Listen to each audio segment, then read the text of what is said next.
Hey Yudhistira, I'm really curious about Alan Watts. Why didn't he pursue and achieve enlightenment for himself? He seemed so convinced that life is just living a dream.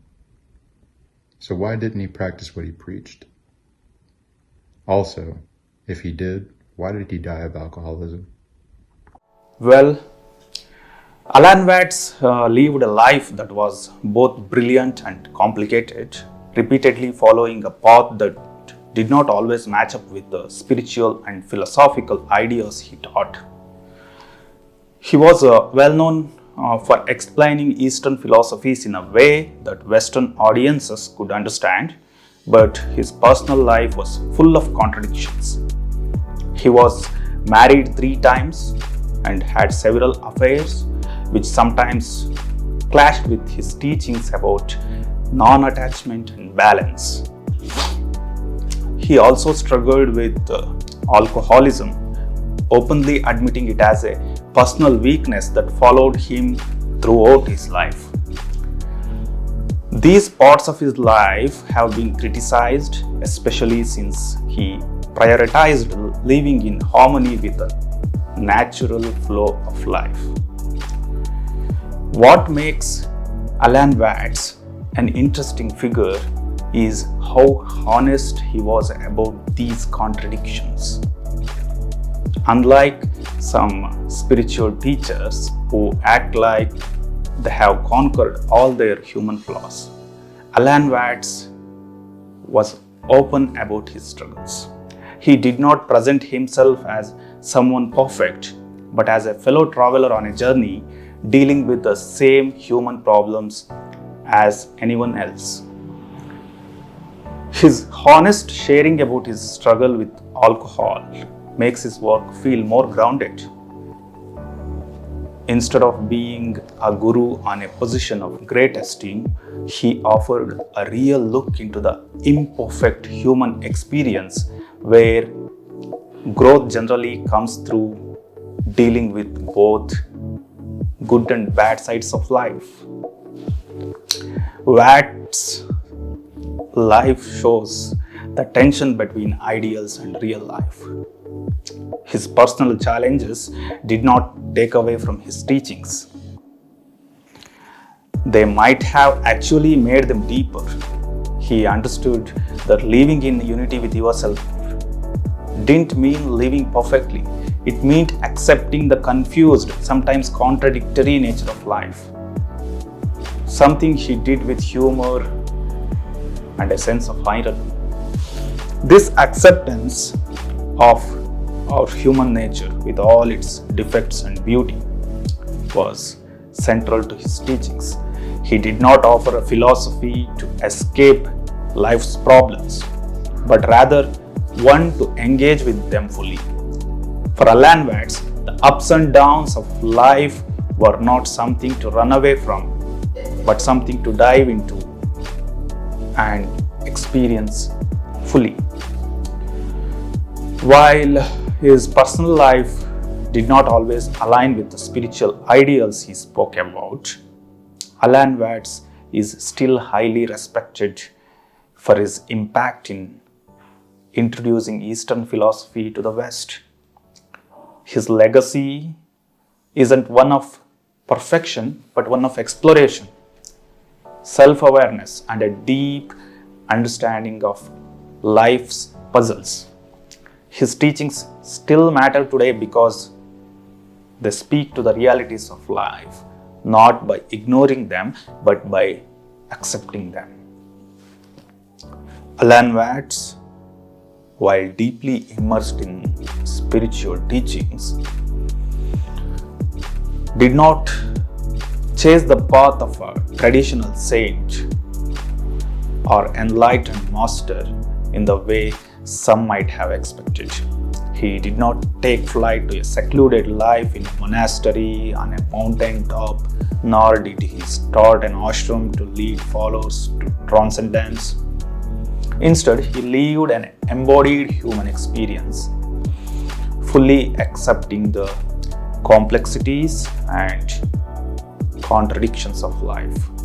Alan Watts understood enlightenment not just from theoretical or scriptural perspective, but also from a place of deep personal experience. He could have chosen to distance himself from the everyday struggles of human existence, but he opted to engage fully with the world around him.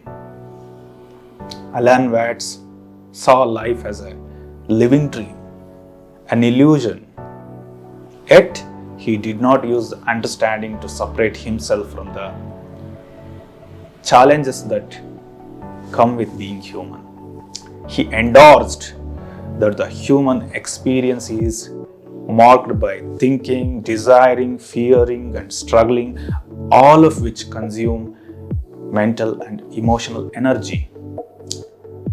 For someone like Alan Watts, who had an exceptional intellect and a deep curiosity about the world, the effort was not to transcend these processes, but live through them with integrity. Even the most awakened beings are not free from the burdens of the mind, especially those who, like Alan Watts, who found enjoyment and fascination in intellectual pursuits. One of the reasons Alan Watts did not practice what he preached in a more ascetic sense was his unfathomable engagement with life's intellectual and sensory pleasures.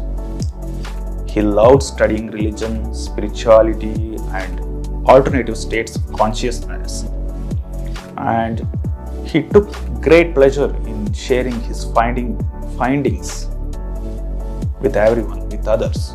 His brilliance lay in his ability to articulate complex spiritual ideas in a way that made them accessible to the Western world. Yet, his intellectual life kept him firmly rooted in the human experience. He was not someone who sought to sit passively and watch life unfold. Rather, he preferred to dive headfirst into the human condition, even if that meant battling with personal contradictions. While Alan Watts admired spiritual teachers like Jiddu Krishnamurti, he remained skeptical of the idea of positioning oneself as a guru or enlightened figure. He was cynical about the glorified status that many spiritual leaders receive, and this cynicism likely kept him from adopting the role of a traditional master. Instead, he picked a more human path, one that received the imperfections and challenges. His decisions to stop meditating, for example, reflects this attitude. He once remarked that a cat sits until it is tired of sitting, then it gets up, stretches, and walks away. This casual, almost indifferent approach to spiritual practice might seem less dedicated than what we expect from enlightened masters, but it shows his preference for engaging with life as it is, rather than being stuck desperately to the pursuit of spiritual perfection. Though his teachings reveal a deep understanding of spiritual truths, Alan Watts did not choose to live a life of constant purification or asceticism. He remained open to human weakness, and in many ways, his struggle with alcohol was an example of this. As a person of extraordinary intellect and realization, he likely found the everyday world both fascinating and isolating. It's possible that his active mind, always seeking and processing, led to feelings of loneliness and dissatisfaction, even with his great accomplishments. For Alan Watts, alcohol may have provided temporary relief from the constant activity of his mind and the weight of the human condition. Alan Watts was a Bodhisattva, not a saint. He reached a high level of awareness but chose to live in the world, not apart from it. His life, full of both wisdom and errors, reflects the difficulty of embodying spiritual truth while remaining fully human. His teachings continue to inspire not because they come from a place of perfection, but because they come from a place of deep engagement with the disrupted, beautiful, and complicated experience of life.